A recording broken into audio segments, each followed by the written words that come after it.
लगातार अनुदेशक शिक्षा मित्र साथियों के द्वारा प्रयास किया जा रहा है, चाहे वह समायोजन की मांग हो या मानदेय बढ़ाने की मांग हो। लगातार शिक्षा मित्र साथी प्रयास कर रहे हैं। उसी क्रम में एक बड़ी जानकारी सामने निकल के आई है। तो अनुदेशक की सुनवाई होगी, तो मेरा तो बस कोर्ट से अनुरोध है, अपील है, अनुनय है, विनय है कि कोर्ट जरूर ये सवाल करे कि 17,000 दे के आए जो उस दिन पूछा था, दे आए 17,000, ताकि एक परीक्षा 2-3 परीक्षा में अनुदेशक पास हो जाए और उसे रिजल्ट मिल जाए। परिणाम के उम्मीद में पिछले 10 वर्ष से इसी उम्मीद में वह पोह में घूम रहा है। परिणाम कब आएगा, न शिक्षा मित्र को मिल रहा है परिणाम, न अनुदेशक को मिल रहा है। शिक्षा मित्र की भी परीक्षा 3 सितंबर को फिर है। कितनी भीड़ लेकर शिक्षा मित्र पहुंचेंगे सांसद के दरवाजे पर? क्या वो भीड़ इस उम्मीद में होगी कि संख्या बल ठीक हो, 1000-2000 प्रत्येक जिले में शिक्षा मित्र हैं, क्या वो 1500-2000 की भीड़ जाएगी? नहीं जाएगी। तो वो खुद की फिर परीक्षा में अनुत्तीर्ण हो जाएगा। हमारे साथ उदय सिंह शिक्षा मित्र आ चुके हैं।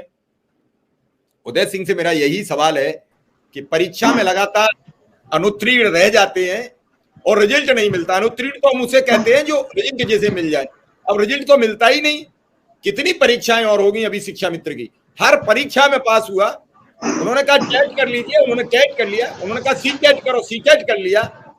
अब कितनी परीक्षाएं दे? उन्होंने कहा समय से स्कूल जाइए, समय से चले गए। उन्होंने कहा निपुण बनाइए, निपुण बना दिया। उन्होंने कहा बीएलओ की ड्यूटी, बीएलओ की कर दी।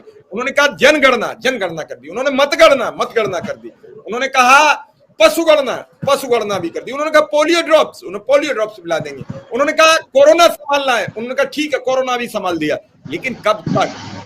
3 सितंबर को जो भीड़ होगी उत्तर प्रदेश के प्रत्येक जनपद में, वो बड़ी भीड़ होगी।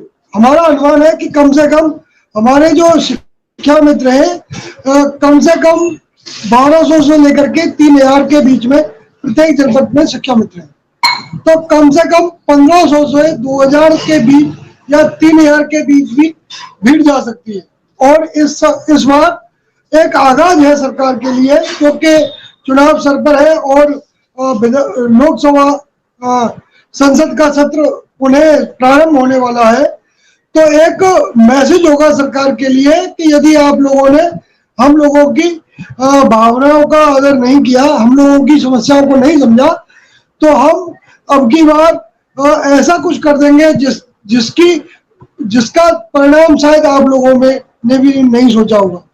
तो सर अब की बार भीड़ पूरी रहेगी। हमारे मथुरा में पूरी तैयारियां हैं। हमारे जिलाध्यक्ष श्री खेम सिंह चौधरी जी लगातार अपने साथियों से संघर्ष करने को लगे हुए हैं, अपने साथियों से संपर्क साध रहे हैं।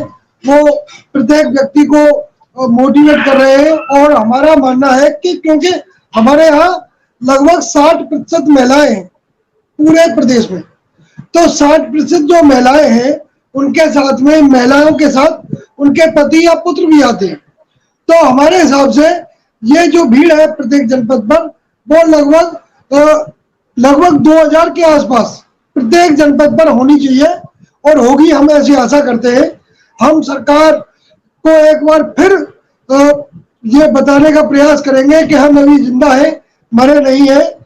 और हम हर प्रकार से सरकार से ये निवेदन करेंगे कि जिस तरह से हमारा भला संभव हो, आप हमारा कर दीजिए।